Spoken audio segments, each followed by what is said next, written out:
Hi, welcome to Helping You Live Better with the YMCA. I'm your host, Shelly Poire. Today my guest is Nick Baker. Nick Baker is a certified personal trainer with the YMCA. Thanks for joining us, Nick. Thank you. Thanks for having me. Well, Nick, tell us a little bit about your background and about yourself. Well, I first started getting into personal training when I was in college. Kind of developed a passion for it then, and it's always kind of been something that I've kept pretty close to me because I've personally had an experience with it that helped change my life. So as I progressed through my professional life, went to college and stuff, I just kind of gravitated back to personal training because it's something I'm really passionate about. Okay, great. Let's talk a little bit about healthy lifestyles. So what is a typical lifestyle you see most of the time as a personal trainer? Well, I like to just talk about a lot of my personal experiences as well as a lot of my clients as well. So typically when I see a client and we start talking about, I always ask them questions about their lifestyle, what types of things they're doing to help live healthy. We really, get to the bottom line of really what the issues are. And a lot of times when you look at a typical lifestyle, usually everyone's pretty well busy with children, with sports activities, with work, and relationships, etc. And what it comes down to is there's a little less structure than you see. I mean, there's a lot of variance. A lot of schedules are pretty tight, so there's very little time for themselves. And a lot of times you see people really wanting to stay healthy and really wanting to make those good choices, but they just don't have that tendency to make them. So it's important to identify those things in the beginning. And as you kind of progress through your day and as your day goes, weeks go by, months go by, you've developed some of these kind of habits without even thinking. So you just have to kind of step back and see if your lifestyle has been good for you. I mean, you can obviously tell if you're gaining weight, if you're losing weight, if you feel full of energy, or if you're tired most of the time. There's some good indicators of whether your lifestyle is either working for you or it's against you. So a lot of times I see the typical lifestyle is everyone pretty much is par. They're dealing with the same issues. They're spending less time at the gym and more time at work, and more times with kids and activities, as you can probably relate to. It's a busy world out there. Yes, very, very busy. So what kind of suggestions do you have for people to make improvements? Well, the most important aspect of the lifestyle is really identifying what you really want. Most people want to feel better. They want to be happier. They want to, sleep better and just have a more productive day. And so the suggestions that I make as a trainer and just individually, you have to really step back and look at it completely and say, all right, am I getting enough sleep? Okay, if I'm not sleeping well, what types of things am I doing that's causing me not to sleep well? A lot of people have a hard time of, turning off the mind.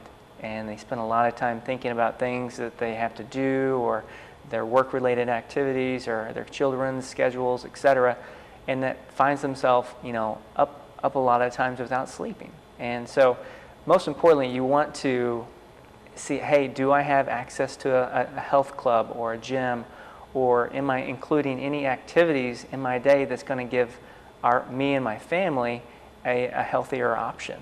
Because a lot of times we just go through the day so busily, we don't make time for the gym, or we don't make time for activities outdoors.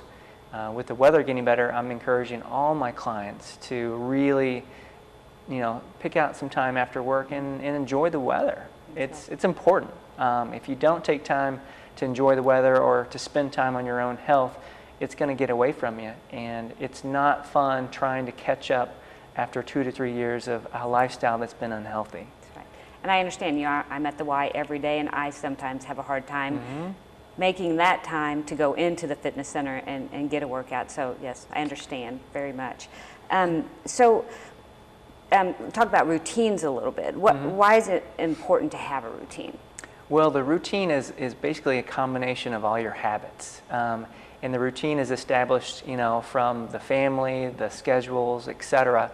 But most of the times you have a morning routine already set up that you've been doing for a period of time. And until someone either encourages you to change that, or a change in your schedule, you're pretty well set on that schedule. You pretty much eat the same thing every morning, if you do eat at all.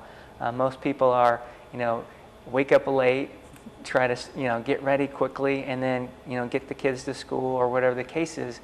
And they don't start the day with a great opportunity to be healthy. Because if you don't schedule it or if you don't have that modeled routine, you're going to more than likely, it's not going to get done that day. So routines are really the most important part. And if you think about it, a routine takes about 30 days to adopt one, the good one or a bad one. So if you're wanting to make some changes, you have to say, okay, what things in my routine are good? What things in my routine are bad? And then you want to try to find, the middle ground. What can I do? And then you have to set some goals as far as making those changes. And most importantly, you have to communicate with those around you, because maybe you're having to get your child up and they're not always the morning person that you hope that they would be. So, you may have to take 30 minutes of less sleep if you want to get some activity in the morning. Or, most of the time people don't prepare their lunches or their snacks for the day.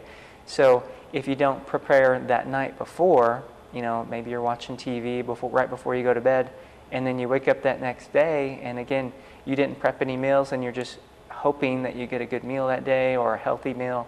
So I've made a choice to start prepping my meals and thinking in advance, may not all week, have it all planned out, but at least the day before, have a good idea of what I plan on eating. But that's the first thing I do with my clients is, hey, we've got to get a hold of the routine and make sure that it's working for you instead of against you. Because I personally, I can do so much at the gym and encourage you, but you spend a lot of time on your own. So if your routines are off, you're not going to achieve the goals that you're trying to obtain. And most goals that I'm seeing is everyone wants to, lose a few pounds, get healthier, maybe avoid some, health conditions that maybe is running in their family, or just get their kids active. That's what I see most of the time. So yeah, they can't take you home with them to make sure that they follow those routines. There may be a market for that. That's right. That's right. So, to make the changes in routines, like preparing your lunches the night before, any other things like writing down goals or what? Oh, absolutely. The most important thing for a routine is like you said, the goal setting. And then just set specific goals that you can measure, that's attainable, that's very specific. Because a lot of times people set very vague goals, and in doing so, whenever you have a vague goal, you have a vague result. So it needs to be very specific, and there's got to be a deadline on it. And if it's regarding your lifestyle, or if it's regarding your routine, just say, hey, I'm going to get up early 3 days this week, and I'm going to either start off with a nice breakfast, or I'm going to start off with a little 10-minute workout at home. Because there's so many things that you can do on your own at home that's going to allow you to get some energy. Because most people, in my experience, are just lacking energy. And there's a combination of, again, the sleep, your type of nutrition and your activity all contribute to the amount of energy you have. Obviously, children take a lot of our energy away, but I mean, they're a great joy for our lives. So most importantly, you want to set that specific goal, try to obtain it 2 to 3 days a week, and then reward yourself. And then as you progress, you're going to start noticing a positive change in your routine, and so you need to build that momentum from there. And then that's going to become maybe more of a daily routine. Because everyone always says, well, I have to have a cheat day, right? Well, as you get further in your journey and trying to achieve a better lifestyle, you're going to notice that you're going to take fewer and fewer cheat days, because it takes you back. It's very clear. A cheat day is not something that's going to be favorable for you. So I always say, not a cheat day, maybe a cheat meal, and just always be in the education mode. Always try to find things that's going to help you. There's a lot of resources out there. So in your routine, find a routine that maybe a friend of yours or a family member that's doing well and that's obtaining these goals that you're trying to obtain. Maybe it's just to have more energy. Ask someone that's got lots of energy, that's always smiling, that's always happy, that's doing the exactly thing that you're wanting, and ask them, hey, tell me a little bit about your routine, and they're gonna tell you what they're doing. Well, great. So let's talk about making changes. How do we begin the process to make those changes? Well, the change is always resistant. Again, there's got to be some motivation to change. A lot of times I always encourage, if it's a family setting, encourage the one that's wanting to initiate this to have a good communication, sit down with the family. Because if you don't have the support in the home, it's very difficult for that individual or spouse to progress in their activity to make changes. If it's health related or if it's fitness related or nutrition related, if you're all on the same page and at least agree, that's the most important part. And you want to include everyone. A lot of times I see females, the moms are always wanting to help encourage their children to eat better and their spouses to be more active. So having that, maybe it's a competition. Everyone's competitive. So maybe you have the husband and the wife say, hey, I bet I can lose 10 pounds sooner than you can. And just make it fun for the kids too. Say, hey, reward them for, you already know what they enjoy. They always want to be on the go, go, go. So if you can encourage them to make certain changes, maybe doing some chore activities or, getting some play activities that's going to help create a healthier lifestyle for them as well, reward them. If they do eat that healthier meal that they're like, what is this? And a lot of times they're going to have resistance, but if you can give them a reason why you're doing it and they all agreed in the beginning, don't run it like a concentration camp or anything like that, but run it in a way that's rewarding and that's encouraging, and that everyone knows why we're doing this. Okay. Great. Those are great ideas. We're going to take a little break right now, and we will be right back with Nick Baker to talk a little bit more about healthy lifestyles. Feel good like you should. Jefferson City YMCA. Lafayette, what you doing? I'm not gonna lie, definitely not easy. Hey, whoa. Just gotta get through the day. How do you stop it? Being used to doing something with a cigarette makes it hard doing it without one. If I can relearn to get through my workday without cigarettes, I can relearn anything without cigarettes. Relearn life without cigarettes. Free at becomeanex.org. A new way to think about quitting. When you open a book, a whole new world comes to life. And you just never know who you're going to meet. Humbug. Read a book and experience the wonder.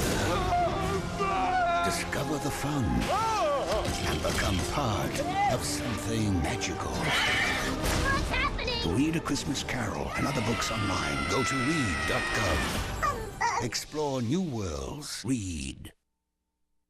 Feel good like you should. Jefferson City YMCA. Hi, we're back with Helping You Live Better with the YMCA and our guest, Nick Baker, talking about healthy lifestyles. Now, Nick, how do you put these changes into action? Well, once you have that plan established and those changes are at least, on the front part of the family, as long as everyone agrees that the changes are good, then you can start developing an action plan. And the action plan is really the fun part because you get to pick, the model that you guys are going to move towards. And in any event, an action plan should, again, encourage you. It should motivate you. It should give you the confidence that that you deserve. And it's going to allow everyone to say, hey, all right, this is where we are, and this is where we're going. That's why setting those specific goals are very important. So the action plan, you can look at different resources. If you're a part of the YMCA or whatnot, you can go to those resources and find that action plan. And it's simply just action. That's the most important part, is just making those conscious decisions every day. Because in any event, it doesn't matter what the situation is, you have a choice to make a good choice, a healthier choice, or one that's going to be the opposite. So when doing so, the action plan is simply just taking action. And most people make it so difficult and make it so challenging that they don't begin. So all I'm saying for my clients and for my experience is just making those small steps and scheduling those small steps every day. That's your action plan. And if it's to eat better, if it's to be more active, set that small measurable goal. Say, all right, at least 3 days this week, I'm going to prepare my meal and it's going to be healthy. And if you have, if you're not sure what healthy food is considered, I mean, always shop the perimeter of the store. And if you need to, go to your famous Google and search, healthiest foods, to eat or snacks. Because a lot of times people are just unconsciously eating the wrong foods over and over and over again, not realizing how many calories are actually in them. If you go through any of the fast food chains, they're starting to put their nutritional plans available either online or in their pamphlets. So you need to start being conscious of how many calories you're actually consuming, because in my recommendation, it's small, frequent meals for all my clients. So in doing so, those calories should be 300 to 400 calories at the most per meal or per snack, so that your body is not taking on too many calories at one time, so that there's no excess. So the action plan is very simple. It's just taking all the information from that point and putting it into play. And just say, hey, let's do it for 30 days and see what happens. Okay. So, so when will they start seeing the improvements? At the 30 days or before then? Well, a lot of times, people want that instant gratification. And I like to say this is a journey. That's a lifelong journey. And the more investments and more deposits you make in eating right and working out and, and just that positive mindset and attitude towards that lifestyle, that's your reward. Because instantaneously after every workout that I've experienced or a client, they feel better. And just feeling better alone is that result. Because I think a lot of it is just emotional. Very few people I see have a low stress lifestyle. So just reducing that stress and encouraging and inspiring that positive emotion from a workout, because you actually feel good whenever you are disciplined. When then there's cupcakes or cookies in the break room and you only eat one versus, 2 to 3, just that discipline makes you feel better about yourself. It's going to make you more confident, and you're going to see that in the waistline too. Okay. So should I stop bringing those cupcakes to the break room? I knew you were the one bringing those.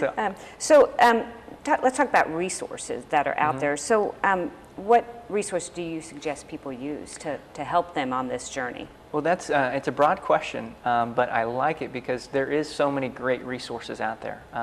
We know that this is in great demand, and obviously, if you look around, there's nutritional products for everything. There's something for everything. I'll just leave it at that. But what I would encourage you is to find some solid information that's and it's in each success story. And a lot of times, I read a lot of testimonials on success stories from transformations, and whenever you look at a transformation, there's a lot of similarities, and in those similarities, you're going to find that they're eating small, frequent meals, their activity is high. It's 5 to 6 days a week, and if it's 3 days a week, it's usually in the beginning, and then once they get that feeling, then that usually increases the activity. And as far as if there's more people involved in the family, that's a win-win. If you take your kids to the gym with you, there's so many different things that they can do just to be active.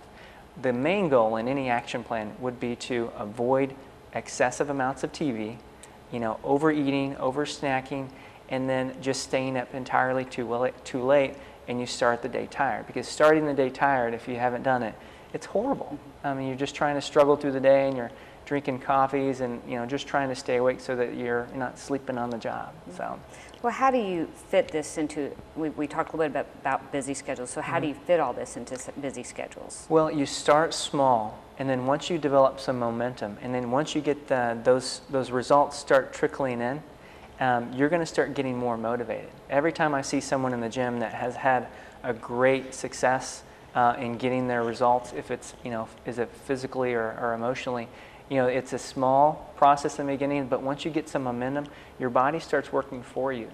The main goal is to increase your metabolism, and when increasing your metabolism, it's that small, frequent meals, and then giving your body exactly what it needs. And I would always encourage, especially whenever you're using the resources, always educate yourself on a daily basis. Find a good book, that's about a lifestyle that you're trying to obtain. And then, read that book over and over until it becomes automatic, so that when you're in that situation and you're at Taco Bell drive-thru, you just get one thing versus the 3 things that you're used to getting, and encourage the entire family too. If you're drinking soda, encourage them, don't even ask them, just order waters, So just making those small, healthier choices I mean, it's going to be amazing. Okay. So let's talk a little bit about the YMCA. Sure. So why do you think most families choose the YMCA? Well, the YMCA is, it's been around for a really long time, and fortunately here in Jeff City we have 3 locations, and each location has a special, special amenities for everybody.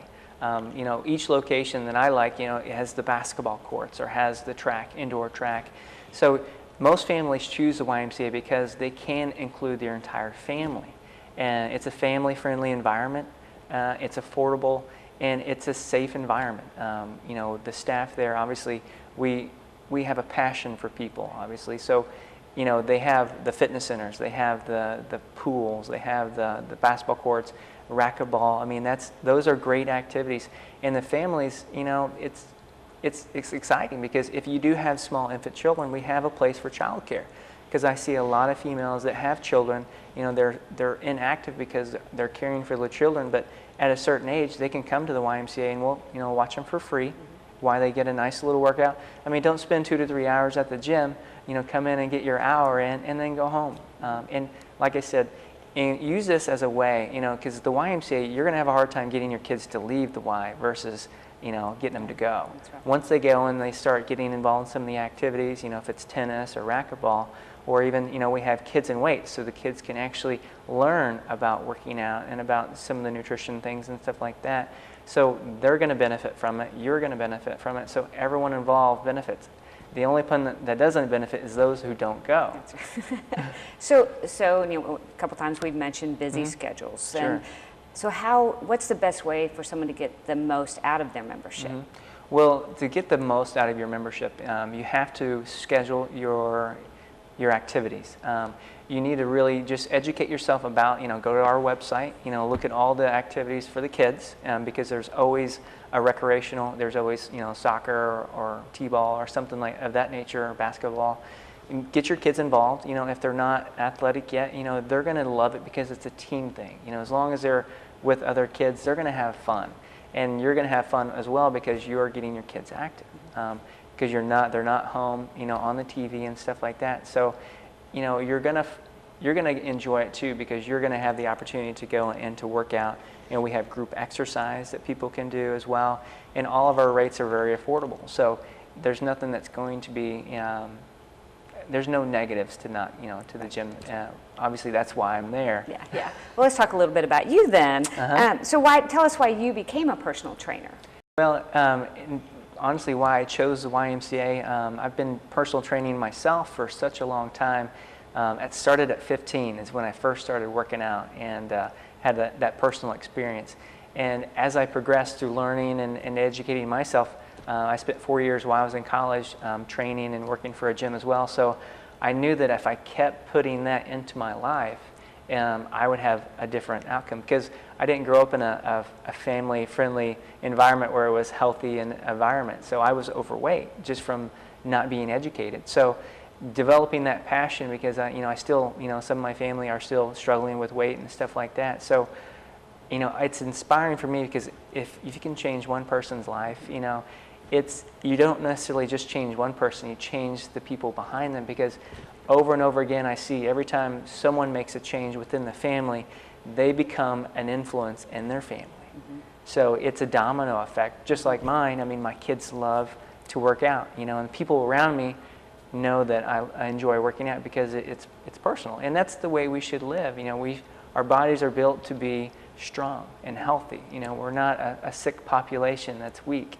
We need to stay strong. So I personally love it because I get to interact with individuals and I get to be the person that's influencing them to make those little changes and developing these action plans. Because sometimes it's just someone being encouraged. Just a simple conversation could change someone's entire outlook at life. Right. And not too many people are open to have those conversations. Your friends aren't usually asking those questions to you. So it's nice to be in that environment, and especially at the YMCA. They're very open to, an open environment to encourage, mental, physical, and spiritual growth. So how do you encourage your clients that you train? Well, I've always encouraged my clients. I usually, check and see where they're at physically, emotionally, and and you want to just, wherever there's a gap, you're only as strong as your weakest link.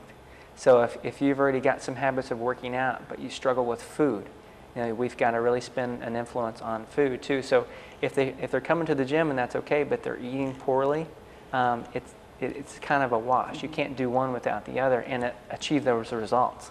So you really just have to examine and really, really pinpoint the area, because you're going to find it. If all you have to do is do a food log for a week, and as long as they're honest, they're gonna indicate that I've been eating entirely too much food, or I'm having 5 cheat days versus in one healthy meal. So you identify real quick, and as they start to work out, it gets easier. And most people in the first couple weeks, they get sore because their body's not used to it.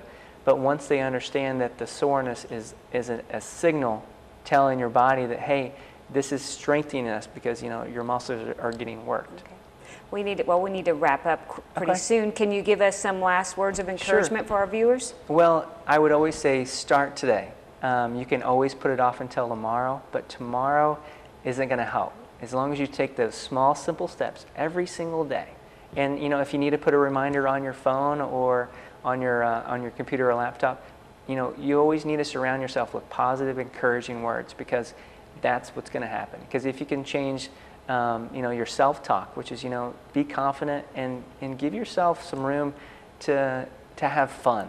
And if you're not having fun, talk to someone that's having fun, and they'll tell you how to do it too. Well, thanks, Nick. Appreciate you being with us here today. And thank you for joining us on Helping You Live Better with the YMCA. We'll see you next time. Feel good like you should.